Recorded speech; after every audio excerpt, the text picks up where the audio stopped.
Hey, Forsen, that peacock was cool, but I think you should get a parrot instead and teach it all your 10 lines.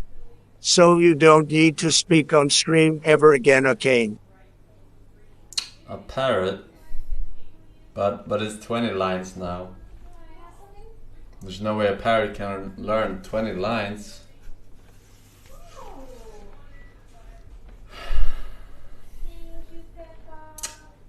Unlucky. Otherwise I totally would have gotten a fucking shitting and screaming parrot. Perfect. I don't even know if you're allowed to have that shit in the fucking apartment in Stockholm. Fuck, that should be annoying.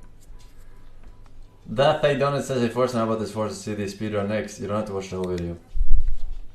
Hey guys, my name's TomatoAnus. Thanks, by the way, for not forcing me to watch the whole video. Oof.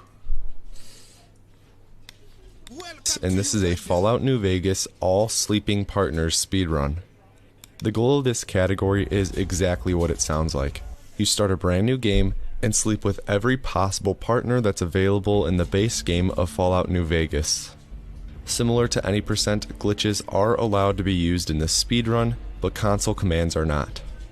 One thing we do to make this speedrun much easier is ensure that our deliverables are much more presentable. And that's why this video is brought to you by Manscaped. That's right, TomatoAnus is teaming up with the only men's brand dedicated to below-the-belt grooming and hygiene, Manscaped.com. Manscaped has this product called the Perfect Package 2.0, which features the Lawnmower 2.0, a waterproof manscaping trimmer with a powerful Did you just fucking dip it in the toilet? Lawnmower 2.0, a waterproof manscaping trimmer with a powerful 6,000 RPM motor. That's faster than a boat propeller spins, which makes sense because these tools were created by aerospace engineers. Haven't taken care of yourself in a while and worried it might be too dangerous of an environment for the Lawnmower 2.0? Worry not, because a ceramic blade head uses skin-safe technology which prevents nicks and snags. Still not convinced? Well, just keep in mind that when you trim the hedges, the tree definitely looks taller. Go to manscaped.com today and pick yourself up a Perfect Package 2.0, which includes the Lawnmower 2.0, a safety razor titled the Plow, some anti-chafing ball deodorant, some toner and refresher, and 3 shaving mats, as well as a free travel storage bag, which would typically cost you $40 alone. If you use coupon code TOMATO at checkout, you'll get 20% off your Manscaped order, as well as free shipping. In addition to making sure that we're properly groomed, this speedrun is performed on the most recent version of Fallout New Vegas. We don't downpatch our game or anything, and we also perform the speedrun without any mods installed. In addition to this, we play on the very easy difficulty so that we take less damage and deal more damage, allowing for us to kill enemies more quickly, and we also limit our frame rate to 60 FPS, as you can see in the top right corner of my screen.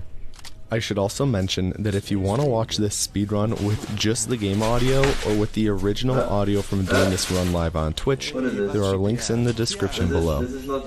We cap our frame rate to 60 because Fallout New Vegas has very inconsistent walking speeds if you leave your frame rate uncapped, and we just want to make sure that anyone doing speedruns is competing on an even playing field. One of the first things you may have noticed already is that the game is actually being played in Italian. Italian is the fastest language for Fallout New Vegas speedruns because Doc Mitchell's dialogue is 4 seconds faster than it is in English, and it's the fastest language overall. Doc Mitchell's dialogue is the only one we care about when it comes to language differences because it's the only dialogue we can't skip in the speedrun. This run is being performed with the Mercenary Pack DLC installed, which is part of the Courier Stash add-on. The only reason for this is that we want to spawn with the Mercenary Canyon that connects it to Jamestown that you aren't actually supposed to be able to access from Red Rock Canyon because the slope is so steep. This pathway connecting Red Rock Canyon to Jamestown is actually where the Cazador eggs are located. Luckily, we can use reload dashing and the fact that we can get launched up in the air and dash to our advantage here. Once we reach the back of Red Rock Canyon, our goal is to reload dash ourselves off of a rock or a tent or some sort of slope in order to shoot ourselves up high enough that allows for us to reload dash over the steep slope that blocks us from the pathway to the Cazador eggs. After making it up the slope, we have to be careful not to launch ourselves too high because we might pass an invisible wall that will lock us behind it and keep us stuck in rocks, pretty much ending the run. This is why my heart rate is so high during this segment, because 1, the launch up to skip that steep slope is pretty difficult, and 2 is a couple days before this run, I lost another incredibly paced speed run to this section because I got launched up too high and got stuck in some rocks behind an invisible wall and got soft locked and couldn't finish the run.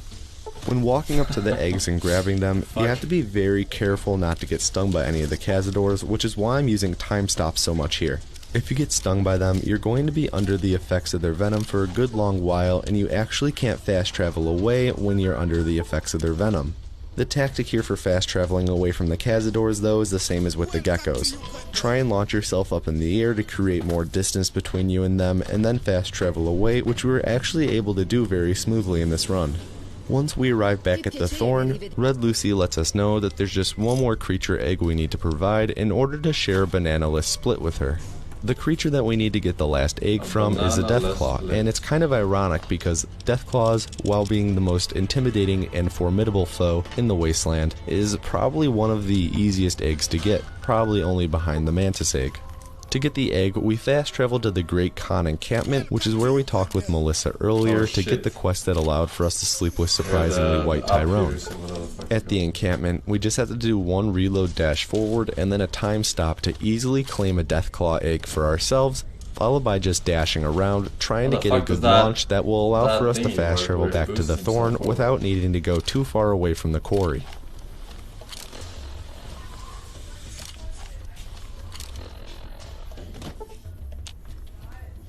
Hey. Finally back at the Thorn, we can turn in the Deathclaw eggs and finish the Bleed Me Dry quest line, at the end of which we can request with Lucy to meet with us somewhere more private.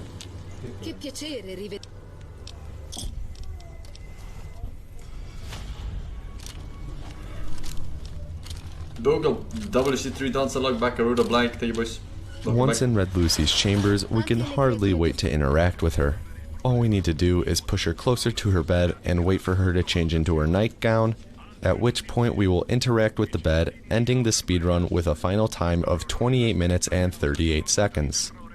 This run was a really fun run to do. There's a lot of variety on run seconds. At which point we will interact with the bed, ending the speedrun with a final time of 28 minutes and 38 seconds. This run was a really fun run to do. There's a lot of variety to it, and it didn't really get stale at all when I was grinding out runs. There's such a variety of glitches and just fun little quirks of the run. I don't know about this speedrun though. One at a time, sir.